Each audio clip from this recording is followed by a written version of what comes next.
Gov't officials are identifying relocation sites for displaced residents of Volcano Island. But this has been met with some objections from the residents themselves. Los Baños tells us why. Residents returned to their homes after state volcanologists lowered Taal Volcano's alert level to 3. But it's a different story for families living on Volcano Island, as government tries to find them new homes. During the Senate hearing, the Department of Human and Urban Development said they are choosing from 11 possible locations for the displaced residents. But the idea did not sit well with those affected. Kaso, Mr. Senator Igon, parang malayo ho para sa amin sa bayan ng Talisay. Dahil doon ho kami parang kung saan ho, parang doon ho kami sanay mamuhay at doon na rin ho kami sanay maghanap buhay ng pakaunti-kaunti. Plans to relocate Volcano Island residents are not new. Local officials recalled how families were each offered 5 hectares of land after the 1965 eruption. But some residents opted to stay within the danger zone. We cannot force the people to stay in a place na hindi sila komportable. No? Ang buhay po ng mga tao doon ay nandun sa lawa. Nasa lake po talaga.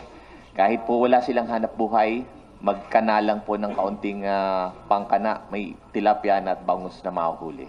The Department of Human Settlements and Urban Development plans to avail one huge area, safe and far from the volcano, to develop the new settlement for all affected families. The Senate committee meanwhile said they will recommend that residents be given money to build their own homes, provided that they choose a safe area. Reporting for News 5, Los Baños, we are One News. But while there is still some recorded magma movement in Taal, the volcano's activity remains weak at alert level 3. In the past 24 hours, the main crater had weak emissions of white to dirty white steam.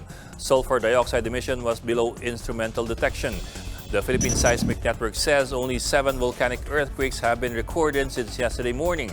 A big disparity again from the 137 volcanic earthquakes recorded by the Taal Volcanic Network over a 24-hour period.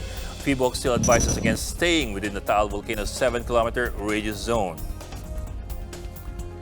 The Taal eruption has damaged thousands of homes, but the LGU says that it will help the affected residents, even offering cash for ash. Marlene Alcaida with the details. Roofs down to the ground. Houses left leaning and full of cracks. This is the situation in Agoncillo, Batangas, following the Taal Volcano's weeks of unrest. The Angelo brothers were shocked to see their house no longer standing. Masakit po sa kalooban. Unang-una, wala kami papagawa. Despite the risk, one of Richard's brothers, Francisco, still went inside to salvage some of their belongings. Meanwhile, houses in Barangay Bangin seem to have been swallowed whole by the ground as a number of structures fell between the huge cracks. The provincial government, for its part, said it will provide residents with cash assistance once the alert level is downgraded to level 2. The amount will depend on the damage brought by the volcano's unrest to their houses. Officials also announced the cash incentives under the ash program. The ash will be accumulated by the residents there. And then, they're going to be paid for the ash. Pabor pa rin po sa amin yun. Dahil una-una, pagkakita namin dahil nung pumutok ang bulkan, tigil ang negosyo namin. Wala kami kahit anong pumapasok sa amin. Makakatulong pa sa amin yun.